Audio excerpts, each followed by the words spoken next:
Boyden is a bugger to do research on. I had to do a lot of research in order to find some history on Boyden that was a little bit interesting anyway.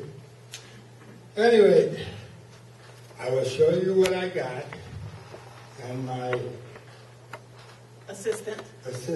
Beautiful assistant. My assistant. You're in trouble.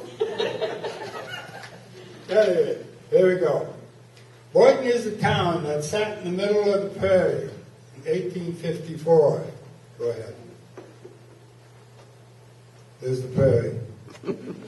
The only humans that were in there were Sioux tribes that crossed the area for hunting, and a couple of surveyors staking out the county, townships, and some sections of land.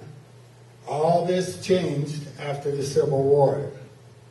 It all started in 1870 when some brave pioneers decided to settle in Sheridan Township. Go ahead. The names that were found: Patrick Murray, Nelson Schaefer, Augustus Eddies, John Lemke, W.S. Tuttle. These guys were the first ones to plow the prairie for the first time in Sheridan Township. These guys went through the grasshopper days and the prairie fires and survived. Next one. This is the map of Sioux County back in the day. Still a little bit on the rough side. Next one. And as you can see, Sheridan Township was a lot bigger than as we know it today. That got changed in 1879 to the size as we know it today. Next thing. Chuck, move over a little bit. This way? Yeah, there you go. Get you in the picture. Thanks. Okay. Now let's go back here. The pioneers, Patrick Murray. Way up in the corner up there. Oh, yeah. Okay? Another one was Nelson Schaefer. He was not a Civil War veteran, but he's on the very top, on Section 4, top northwest corner. Okay? Then there was Augustus Eddies and John Lemke.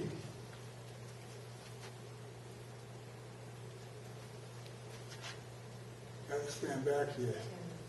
This is Charles Lemke, which is his son, and Augustus Eddies is over here, section 10. And then Tuttle, he didn't like the rest of them. He's down here. Those guys up north must have been Lutherans. He wasn't.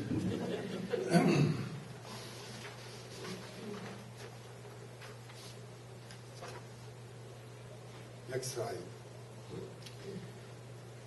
Porter J. Webb. Everyone called him PJ. He homesteaded a quarter section of land, 160 acres, since he was a Civil War vet. And on the southeast corner of Section 26, this is in 1871. Let's go back. Okay, this is it. This quarter section here is what he owned initially. He later on bought this part, but this is what we're looking at. Okay. Now in 1874, a few years after he settled there was not many people in the Sheridan Township. Next one. Now I'll show you. This is 1874 in Sheridan Township. We had 14 births, 3 deaths. There's 120 males and 118 females. Okay, that's the whole township. 90 were born in Iowa. 90 were born in the U.S., but not in Iowa. 58 were foreign born, with a total of 238. Now, for voting members. We had 53 that can vote. women were not allowed to vote. That was back in the day. 30 from the U.S., 5 British Americans, 1 England. I don't know what British American is, but anyway. England and Wales is 1, Ireland 6, German 10, Danish. You notice there's no Hollanders. Norway, Sweden, nothing. France, nothing. Nothing from anybody else. And 8 foreigners, but not naturalized. Good, thank you. Now in 1878, P.J. Webb got papers that he rightfully owned the land. That year, the railroad surveyors came through and the railroad was coming straight through his property. So he got smart. He deeded 9 acres. Part of it goes to the railroad for a depot, and then surveyed the rest of the 9 acres for a town consisting of streets and alleys. This was all set up on the north side of the railroad tracks in 1879. Now, something I'm going to point out. As you can see, Highway 18 is down here. This is everything north of the tracks. PJ's farmstead was right about here. We keep that in mind, because that's going to show up here a little bit. Okay.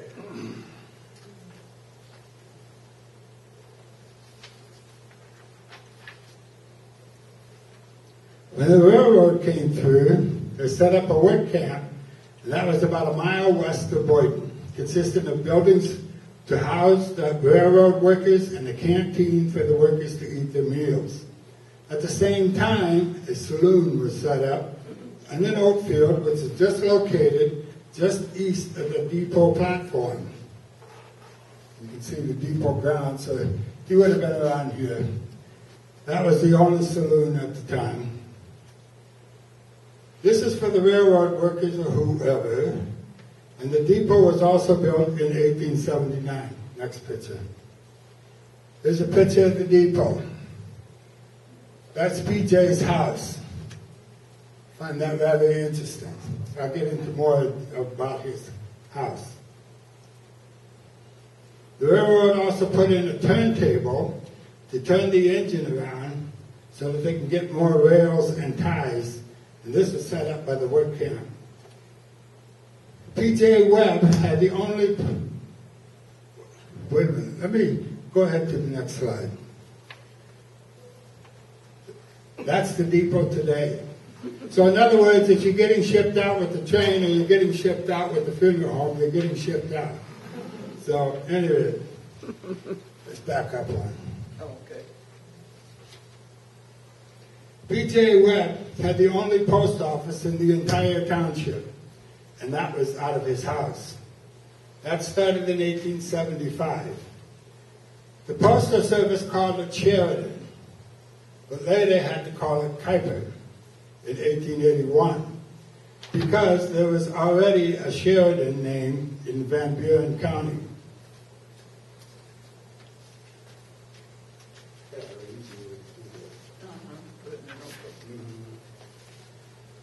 This was the only post office in the entire township. When the town got established, the post office got moved to town in 1881, and at that time it was called Boyden.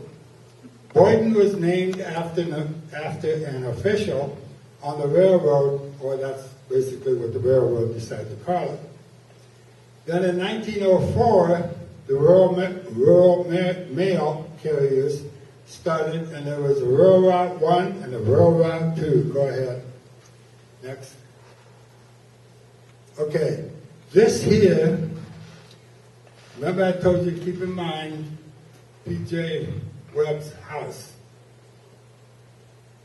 This is about the exact place where his house should be, and this is today's picture. Does anybody know who lives there? Okay, that's very likely. See, if you look at that old house, and then you look at that new house. Very similar. Very, very, very similar. As a matter of fact, if you look, you can see the porch in the back. Go back to the old one. There's the front porch. Okay, so the slope of the roof and everything, it's an ideal match. So that house, or this house, could have been there since 1872, 3, something like that. Now, of course, they put a new foundation underneath it. Yeah, that's not block foundation. That's a good me. Okay. Now let's go to the next one. There's the first, 1904, they started the rail route out in the country. And that's on the top is the first horse and mail wagon, I guess you could call it. Sherman David Thompson was the first mail carrier. And a year later, they had Rail Route 1 and 2. And the people that worked there was Arthur Miller, he was carrier of Rail Route 2. That's the first guy. Next guy, a girl, was Nora Cornell. And then there's Derek Moret. Common name. Trika. Sherman D. Thompson, that's the guy that was on top. And if you look at the post office here, then what I found is interesting. Let's see, I'm reading this to the wrong side. Buildings left to right. Yeah. Meat market's on the left, Meat market's over here. That's this one. then the saloon, That's a saloon. then the feed and implement, That's this building here. then the post office. And this is the post office. Post office is a pretty good sized building. Was it really every, or how often did all 1 and 2 go out? I'm not sure, but I would say probably every day they put them in the routes. Unless there's a snowstorm, and they do. Yeah. Or if the horse decided I don't want to do it anymore. So, yeah, it is. Now, P.J. Webb also used his house as a hotel for those that came through the area. Then they built a hotel in town, which is believed to be built around 1880, which is close to the depot. Next slide. Okay, that's the hotel back in the good old days. This is on the south end of Main Street, on the east side of Main Street. Depot would be right over here. And you had what was it? A livestock building was here, and then that's the hotel. Back in the day, this is around 1820s. Next slide. And that's what it is today. So you probably recognize that. Didn't know you had a business in a hotel, did you, Dennis? 1874, there's one schoolhouse in the entire township, and that was located on the southwest corner of Section 25. Southwest corner of Section 25, just outside of Boyden in those days. There was a little red schoolhouse. The kids watched the tracks getting laid, and when the big steam engine came through, school went immediately into recess and watched the big locomotive come down the tracks.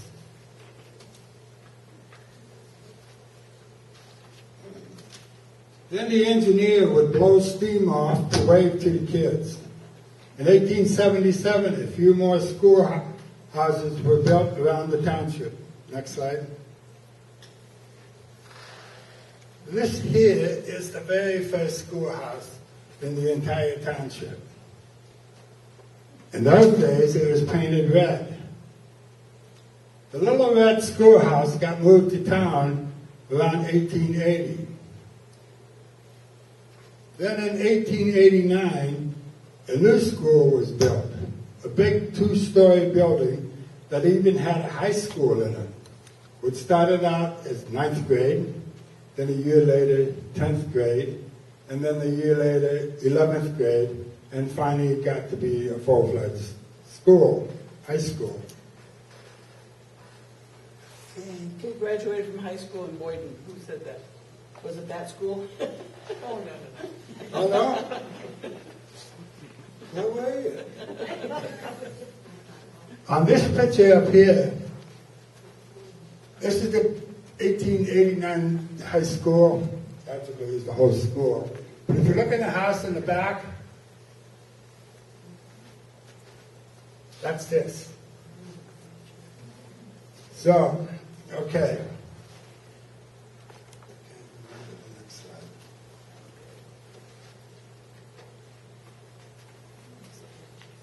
Oh, yeah. Okay, that's where the country school used to be. Next slide. Or it could be somewhere in the vicinity. So, in other words, where the old country Little Red Schoolhouse used to be is now Demco. Okay? So that was right on the corner there. 1896, the school was under the county superintendent. Before this, it was not. It was independent. This is requested by its citizens. The report to the superintendent consisted of a total of 68 students, grades 1 through 12. The Little Red Schoolhouse got converted to a residential house with a location of 905 Webb Street. That's it today. Maybe it was the little bitty schoolhouse and they expanded it. I don't know. Or they tore it down and built a new. The big 2-story wood frame building got to see its old age. And in 1917, a brick humongous schoolhouse was built to the south of the wooden schoolhouse. Next slide. Let me back up a little bit. I don't know how this picture was taken. Here's the Presbyterian church back in the day.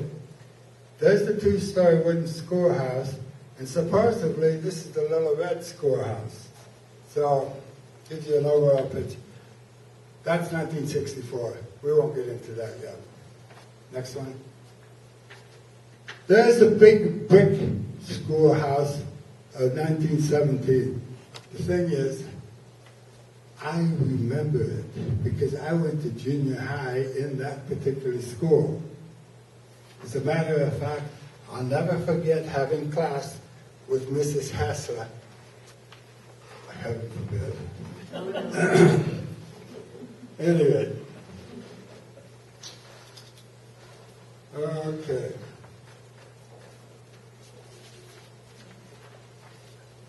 Let's go to the next slide. And that's the school today. There's no more big brick schoolhouse anymore. Well, it's a brick schoolhouse, but not the big red one like we used to know. Okay, now, pioneers were very religious people and decided to start a church, which was the Free Methodist Church, which met in the Grove of P.J. Webb, starting around 1878, and then it was established in 1885 with a building on 801 Webb Street, and ended up disbanding during World War I. The building was converted into someone's home. Maybe it was a church. You recognize his home, that is? Yeah, you do? Okay. But if you look at the picture of the roof and everything, it's just straight, nothing square. It could have been a church and converted to a home. So when you see Ed, let him know because he lives in the church. Free Methodist. Yeah. Then there was the Lutherans. They lived mostly north of town. That started the Lutheran Church in 1878. They met in various homes until they decided to actually build a church, and that was in 1881. And then it was incorporated in 1885. And go to the next slide. And this was called St. John's Lutheran Church, as you can see on the top. Now, go to the next slide. This here is a picture in 1945 of those that were confirmed in the St. John Lutheran Church. Reuben Steuven, Waldo Hollander, Pastor William Streepy, or something like that, Lloyd Winter, Arnold Winter, Gladys Miners, Boyden, That's what she married. Arlene Walters, Hammer, Irene Walters DeVries. Oh yeah, Arlene and Irene, wow. Reuben Steuven, George and Lloyd Winter. That was the living. Yeah, they're still living at that time, but this was put on, yeah. I knew Reverend Streepy very well. He was my next door neighbor Oh, for several okay. years, and he retired from the Lutheran Church in Holstein. And Al Mazer and Lamar's was instrumental in, and he and his wife were calling pastors at the big St. John's Lutheran. Wonderful people, and Now, wait a minute. Let me continue. How did the young get mixed up with the Lutherans? what you know. Just a deal. Oh, Postman. Yeah, postman. Postman, you're priest. You're Dutch. I know, But that's Lutheran. Streepy lived in No, a they were little rental neighbors. house next door to Lamar's. No, just doing your thing. And I would call him Bill, and the Lutherans would say, "You may say that. You must say." Yeah, that's true. Back And he in just yeah. Okay, he back did, up. He did sermons in German too, Oh, sure. but he had that church north of Boyden from Right, right.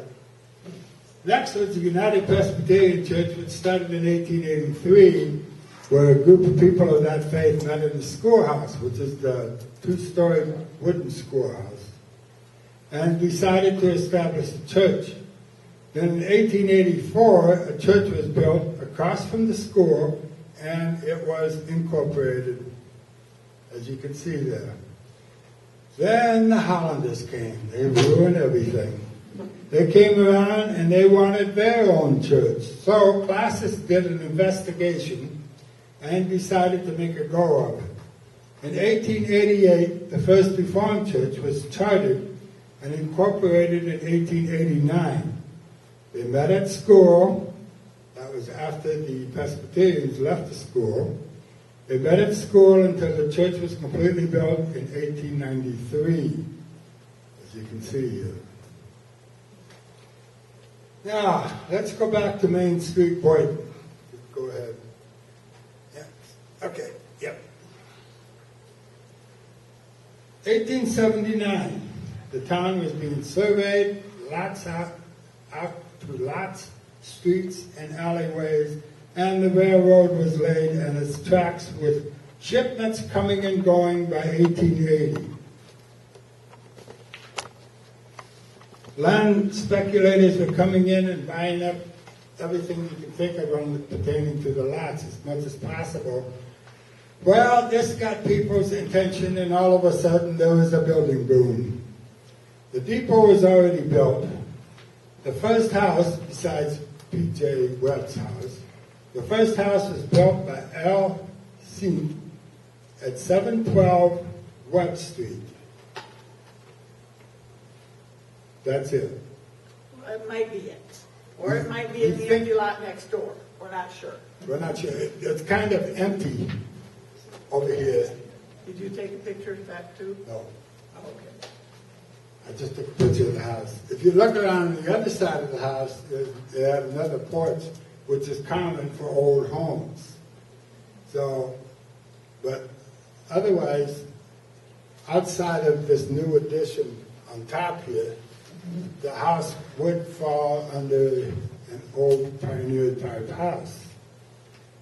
Okay, then the second house was built by P.J. Meredith, which was across the street at 802 Webb Street, and there you go, which is a big old house, remodeled, and it looks pretty nice, actually. But anyway, that was the second house that was built in the grand city of Boyden.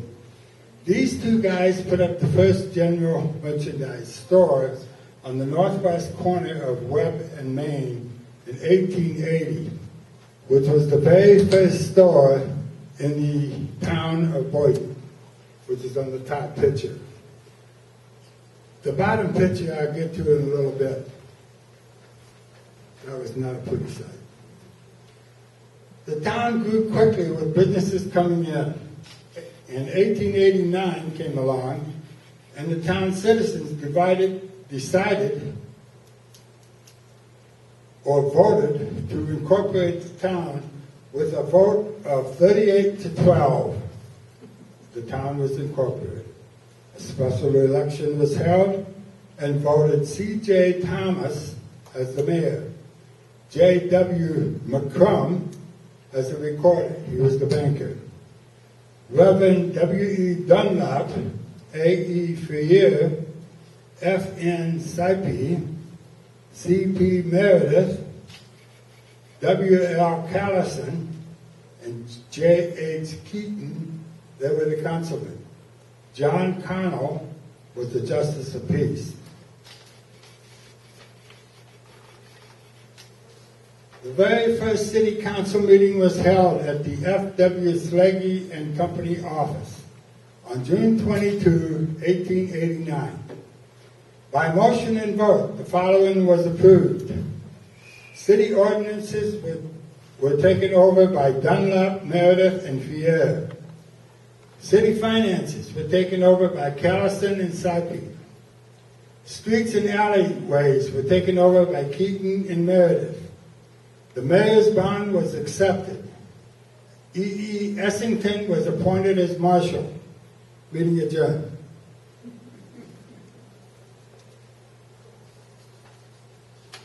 They met every week for 2 months until they figured out everything that needed to be done to make it an official town. And then after that, they met once a month. Now, by 1889, the town had 2 doctors, a druggist, 2 lumber yards, 2 general merchandise stores, a hotel, a restaurant, a livery barn, a barber shop, blacksmith, harness and shoe repair shop, a hardware store, a post office, a depot, 3 elevators, and a saloon. What the heck happened? The first business that filed articles of incorporation was the Boyden Produce and Livestock Company. Let's go to see what the next slide is. Okay, you remember the store? Recognize the store today? It's the library. That was where the first store was. Okay, let's go on a little bit from there. Oh, back up a little bit. Next order of business. 1891 was to put in sidewalks, wooden sidewalks. They were to be 8 feet wide with 2x6 supports underneath 2x12 boards. Now this was a big improvement until a nail pops up and a lady's dress or skirt gets hooked on the nail. Bad news. You want to see a pissed off lady, that would do it. The city paid for the material for the sidewalks, but the merchants had to install it. Now in 1892, Mr. McCrum, who was the president of the bank, and he is on the city council, purchased the land south of the railroad tracks from P.J. Webb. Now we go to the next one. There we go. And the city surveyed streets and alleyways as can be seen on the plat map. Now, P.J. Webb's place is somewhere in here, which goes back to the house.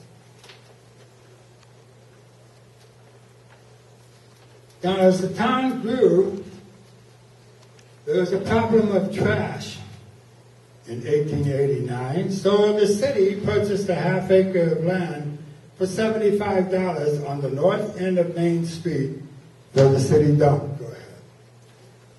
That was the city dump.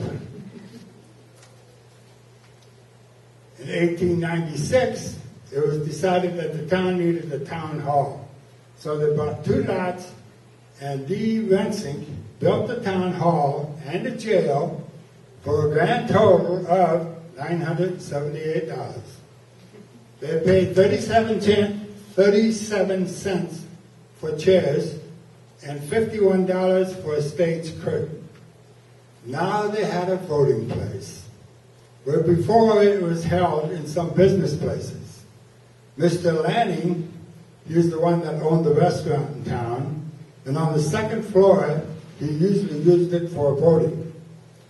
And at other times, he used it as a dance hall at the cost of 25 cents per person. Okay, go to the next one. This here on top is a picture of the first characters of the first play in the town hall. The title of the play was Cat. Yeah, different Lovely name. characters, aren't they? It's Jack Pitstick. That's her last name, Pitstick. John Pitstick. Finch, Yep. Matt Carroll, H.O. Tuttle, and Henry Pitstick. The picture on the bottom is 1910, and those are the ladies that were dressed up for Memorial Day. You don't see that today anymore. They were dressed up because it was after the only victory of the Boyden baseball team over the Capel baseball team. Oh, yeah. Township baseball teams against township baseball teams. So. Okay. Now, the fire department had a bucket brigade to put out fires anywhere in town until 1901, when they got a pumper and a hose cart. Now, the pumper took 10 men to pump the pumper to keep the water flowing. And of course, basically it was 5 and 5 because they had to take turns or otherwise they'd get worn out. In 1905, the fire department put in a cistern to hold water for town folks and for the fire department as needed.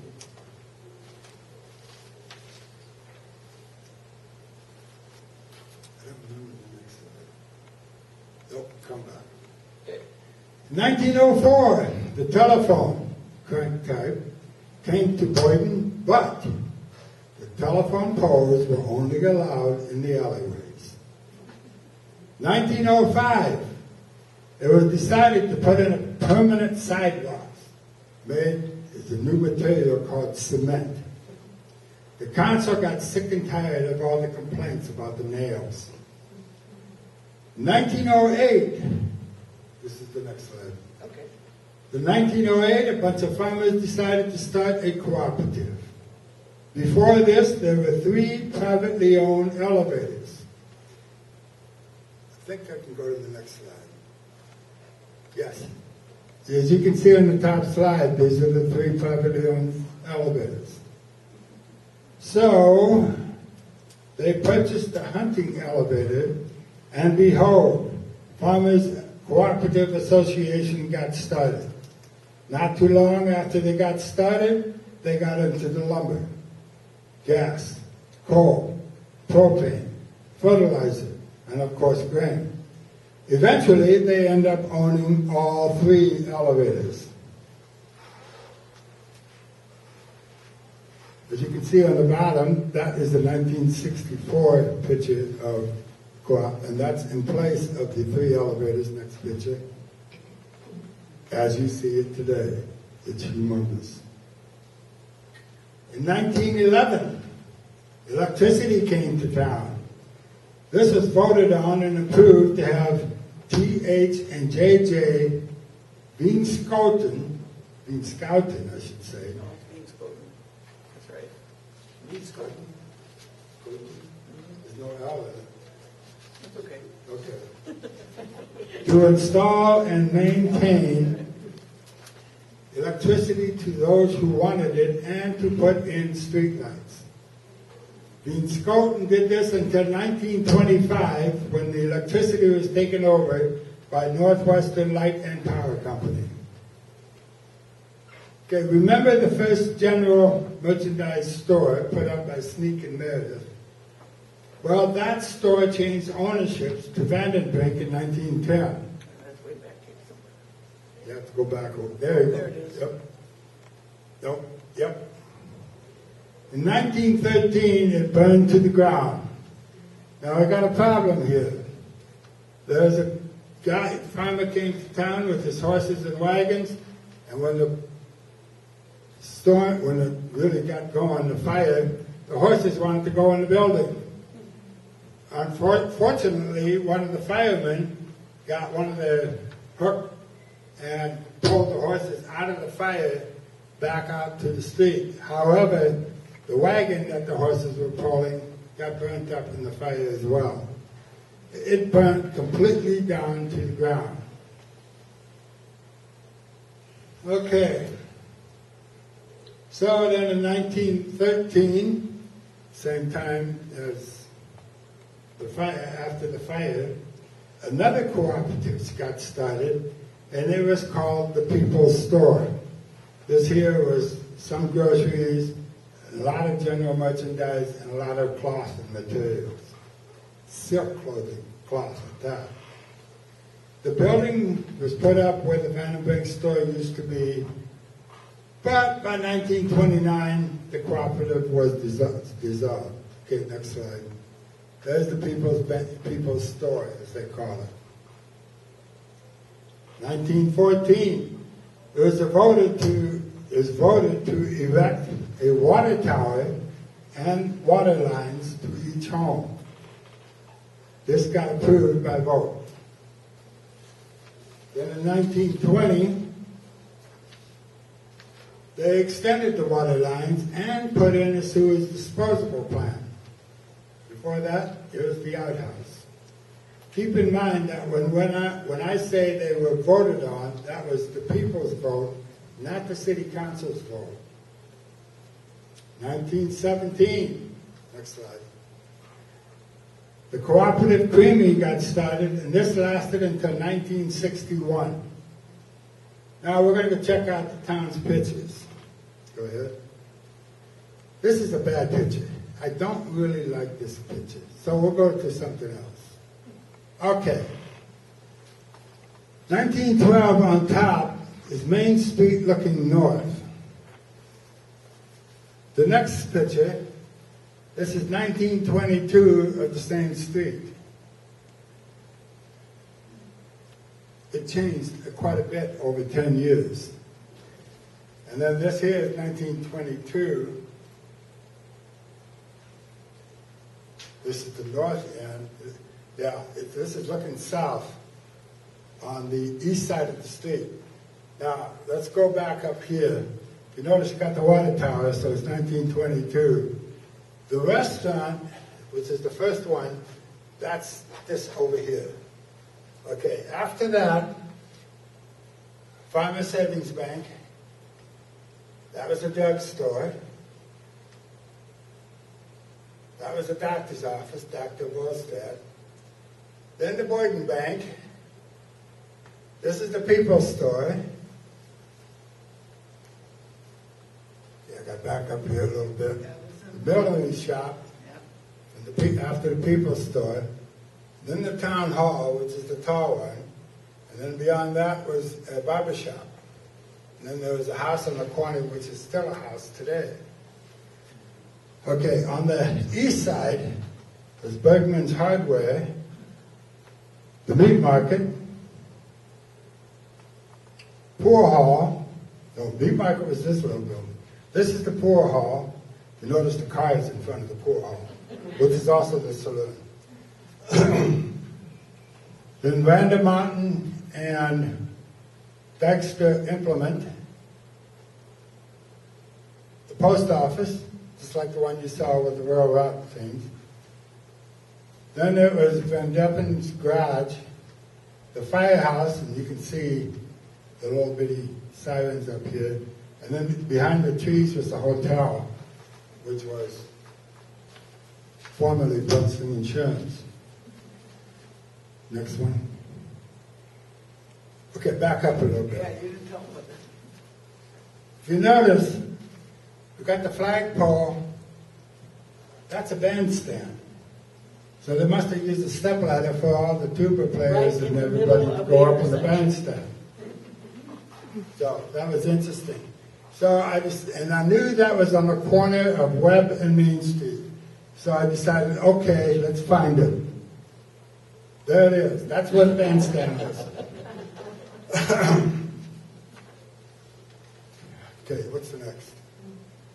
Okay, here's something else. I'm trying to figure out, okay, this has to be on the west side of Main Street, but back up a little bit from the former picture, because there's the banks and everything. Index reporter, No, the Boyden report. Boyden reporter, pardon me, I'm sorry. Boyden reporter, and then there was a drugstore. This is where, well, it used to be the fire station. I'm not sure what it is today since they built a new fire station, Boyden. Next slide. Okay, this is today. This is not the best picture. Okay, go ahead to the next one. There we go. Okay, you got the Boyden Bank or Boyden Insurance here. Okay, this here, I'm going to have you flip back and forth. Oops. That was a bank at one time, Yeah, that was the Farmer Savings Bank. Farm Savings Bank, Yeah. This here. over there, yeah. The one Okay. that used to be in Long Then Beach. it was what, the drugstore? I think the doctor's office, and then like 2 doors down, there was another bank. Yeah, in the corner was another bank. Yep. Yeah. It's hard to see here. Anyway, the post office is where the town hall, today's post office. And then this little black and white building, whatever it is, that used to be the barber shop. Okay, go ahead, next picture. Oh, no. There, you got a better picture here Of the banks. of the banks. Bank, yeah. And then this is the doctor's office, I think. Yeah. What was in between? I don't know. Okay. At one time, it was a hardware store and pool. Had a hardware Okay. store. Okay. Yeah. And then Okay. on the corner there, further down the street there, was the bank. After the bank was in this older building there. Right, Well, right. that first building there, up on those, the 2 parts that stick up on top, it says 1903. Okay. Yep. So you got some old buildings in that town. Okay, next slide. Okay, now this is a picture on the east side. But this here is co-op right here. But I'm not sure if the old picture went that far. It might have started up here. Next slide. Okay, this here would have been the hardware. Yeah, hardware store in the corner, and then they had all these other stores, and then you end up with the hotel in the corner before it went to across the street to Demco. Now it's all SIG. To Demco It's Community all Center. SIG now. And I Yeah, came to tell him it's. Sig just took over the whole block. There was a meat market there. There was a, Yeah, there was the meat market, there's a hardware store, meat market, all this other stuff. Anyway, this is a picture from the other direction. That's our Sig for the whole block. Okay, now, we're going to get into some of the businessmen. Blessing was the general merchant in the town of Boyden. Edgar Cabers was the manager of the Farmers Co-op, grain on the grain part. Syset was Nihal Quality Store. I'm not sure what kind of store that was, but anyway, it was a store. Mr. Coyman, there's the People's Store. He was the manager for that. Vanderwall was the lumberyard manager. Mr. Peters was the harness shop, owned the harness shop. Next picture. Mr. Heemster and Mr. Rolenhorst, these two had the Rolenhorst Heemster hardware store. Mr. Hennings had the livestock for the co-op. Wagoski was the creamery manager. Now this one here, this guy, I never did find out anything about him, but he's the photographer in the town of Boyden. Mr. McCrum, he's the banker, councilman. He bought the south part of Boyden. Next one. And then there's Mr. Eddie, who's the cashier at Farmers Savings Bank. And Mr. Joe Stevens, who's the proprietor of the farmer's store in Boyden. Gee whiz, what else you got? Oh, next here.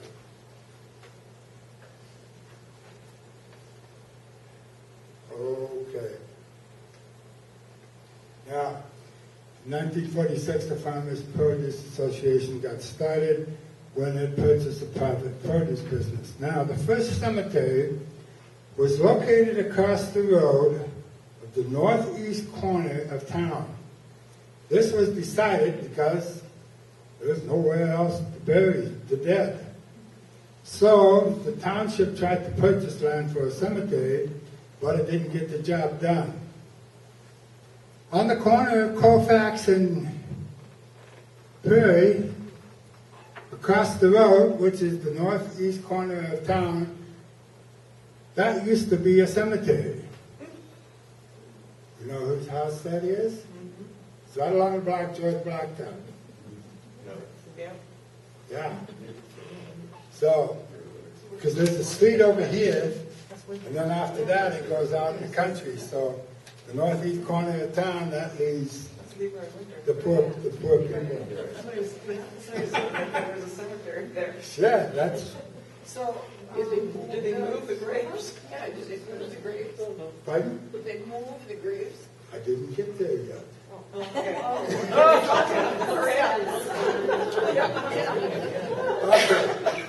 Then, in D.C. Spring, he owned 80 acres in Section 22 and buried his wife there in 1882. Later that year, he deeded the land to the Sheridan Cemetery Company. In 1886, the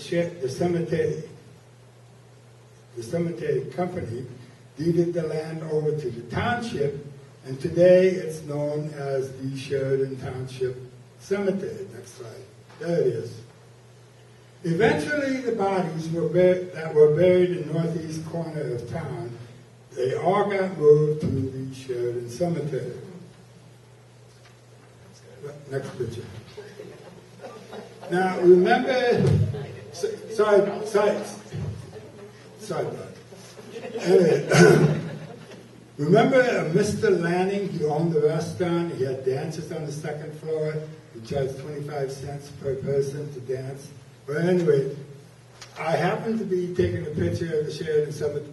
Lo and behold, I stumbled on this guy because I just about ran over top of him. Anyway, it's Mr. Lanning himself. He died in 1821, January 11, and his wife died before him in 1887. So, interesting. Now, I got one more picture here.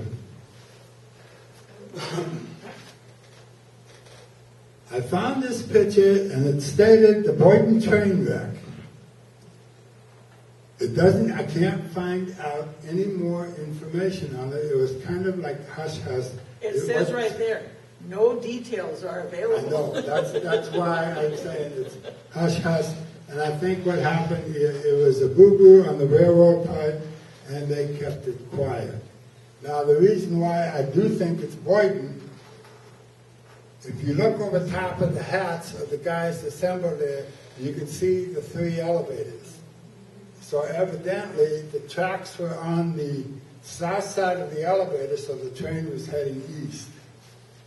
So, and what happened? Well, all I can say, it's not on its tracks anymore. So, there. Now, I think that's it. Do I have anything else? No, Nope. that's it. Okay. Yeah, I don't know if the lights do it. Okay. Ben, you want to just put the lights on? Can you find a picture of the Christian school back in this? No, there is no pictures of the Christian school. Well, I'm getting a building still standing, because there's a building on the north side, and I think it has Christian school across the top. But Well, it's made into two apartments. give it to me. No, I can't find it. Take you to It's still Boyden. there. It's still there, she Yeah, you says. just go down Main Street and, right, It's right there on Main Street? It's the corner from the church. go all the way to the north. And it's just to the right, it's all the way to the north. Yes, it's across the street north Yeah. of the church. Yeah, so you take a right. First So what Reformed would Church. it be behind Co-op? No, no, no. The other way? First Reformed Church, across Okay. the street north from the parking lot. So go all the way down Main Oh. Street, take a right, just a half block or a block. It says that right on the package. Does it? It might be a Why- bit why bigger didn't than I'm somebody gonna tell mail me you that? tomorrow, because that had a lot of pictures. It looks It's a white lot like that. Centennial. It didn't change much. Okay, that's East Street. It's two apartments I'm gonna take a picture of that, and put it in my next credit first. Okay, now, let's get this a little bit of adventure here. This is an article, July 1, 1915. The town stands, another touch. Another robbery was committed in our city Monday night when thieves forced their way into the rear of the pool hall and rifled the cash register. It is estimated they secured about $15 in cigars and cash. This is the third robbery that has been committed here in the past 2 months. Oh, that pool hall must be healthy. Anyway, 2 of the business places and 1 in the residence part of the city. Steps should be taken to stop this in some way, for it seems to be a very simple matter for the yeggs to drop in to town and make their getaway while citizens are peacefully slumbering. Here, I'll read one. This is one bandit killed in People's Store robbery. You got the best Yeah, one. that's the one in 1920, yeah, that'll be in tomorrow's. Yeah, paper. February of 1920. The wages of sin is death, is how it starts. The old proverb was graphically illustrated during the early hours of last Sunday morning when an attempt was made by 3 bandits to rob the People's Store at Boyden, and Bob Davis, a notorious crook, paid the penalty of a life of crime. His body was riddled with bullets during a thrilling gun battle with Sioux City officers and a sheriff's posse of Sioux County following the unsuccessful burglarizing of the store. One of the bandits, Leo Buchholz, was captured. The other member of the gang who escaped is unknown to the police. A Confederate of the desperados, I love these old papers, had furnished authorities with the information that the robbery was to take place. Oh, they had a squealer. By means of this tip, 2 detectives from Sioux City, Deputy Sheriff Hugo Seinhorst and Special Deputies Jay Wagner and A. Klumhessling, It's fine, yeah, Type. of Orange City were prepared to intercept the robbers when they appeared on the scene. At about midnight, the officers ambushed themselves in the Bergman Brothers hardware store, which is diagonally across the corner from the People's Store. Charles Bergman, one of the hardware store's proprietors, was in company with the officers.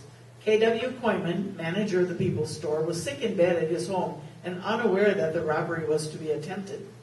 After waiting for more than 4 hours, an automobile was seen to enter town from the south, and after coming up Main Street, turned into a side street and stopped near the rear of the People's Store. Suspicious. There were 3 men in the car. 2 of them got out and commenced to force the rear door of the store with a crowbar.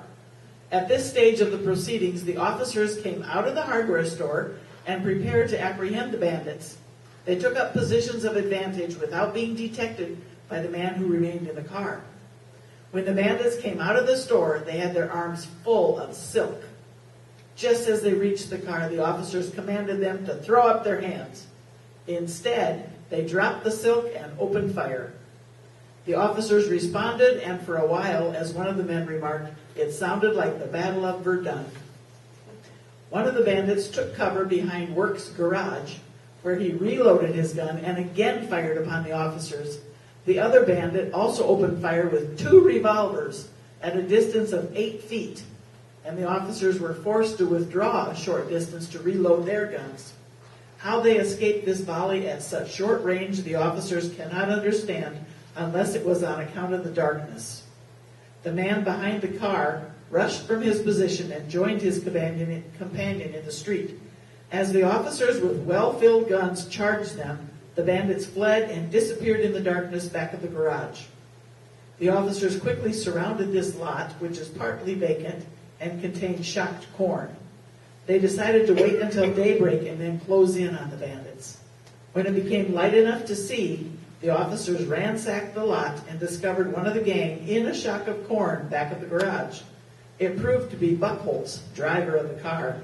He offered no resistance. He was suffering from the cold, both his hands and feet being frozen. This was in February. Lying in the snow against the fence about 2 rods from the corn shock, Bob Davis, leader of the gang, was found dead. He had been shot 9 times. A revolver bullet pierced the pulmonary artery, causing him to bleed to death. In his pockets were 4, I can't read that word, something which he had taken from the store containing $373, purses, I think. His body was removed to Orange City. The captured bandit was also taken to the county seat and placed in jail. It is believed that the bandit who escaped was slightly wounded. He last was seen to run down an alley south and turn west. A posse has been searching for him, and it is thought to be only a matter of time until he will be captured. Among the articles which the gang had ready to remove from the store were $1,000 worth of silks, $900 in bonds. The door of the safe was unlocked. The cash and bonds were in a strong box in the safe.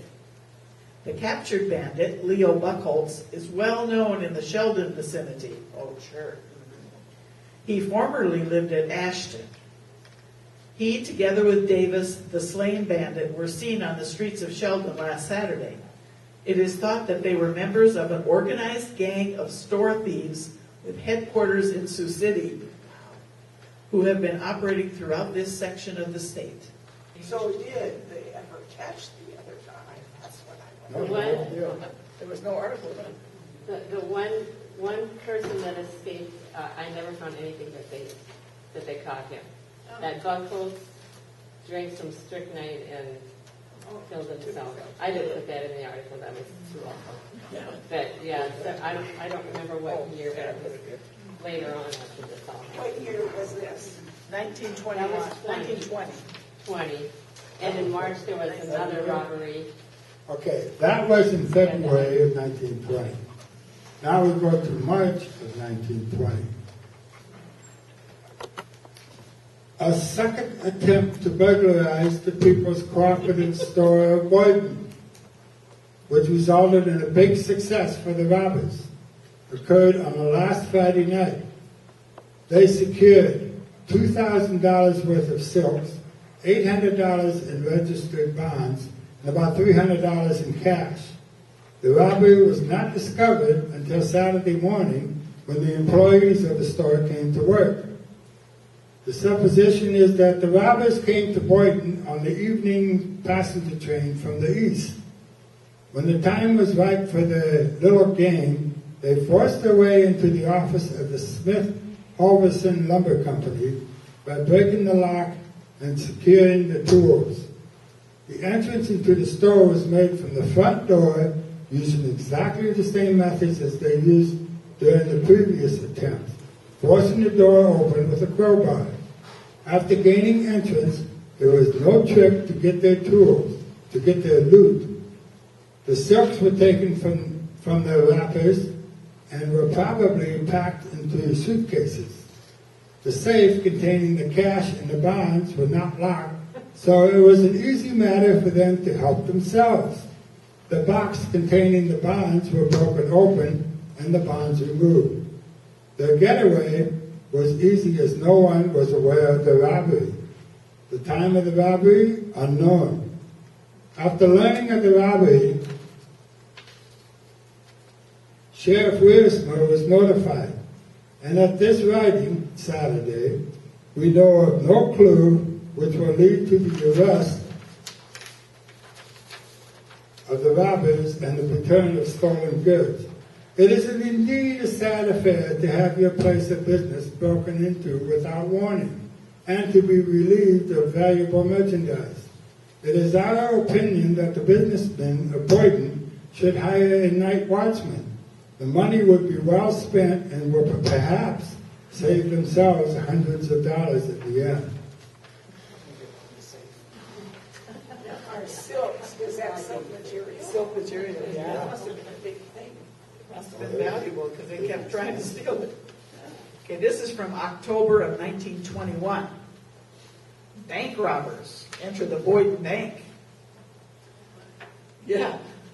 On Tuesday night, thieves broke into the Boyden Bank by prying open the rear window with a crowbar, then chiseled their way through a wall of brick into the bank's vault and rifled some 49 of the bank's safety deposit boxes, making their escape with $123.50 of the bank's cash and an unknown quantity of Liberty bonds and other valuable securities owned by patrons. The hour of the robbery is not known to Boyden people, and the theft was not discovered until daylight the next morning. Just what the loss amounts to has not been ascertained at this time, with the exception of the cash, as noted above. The robbers attempted to break down the steel bars to get to the safe, but this was unsuccessful, probably being frightened away at the time. It is evident that the bandits did not care for registered bonds, as many of them were lying on the floor as though they'd been thrown aside.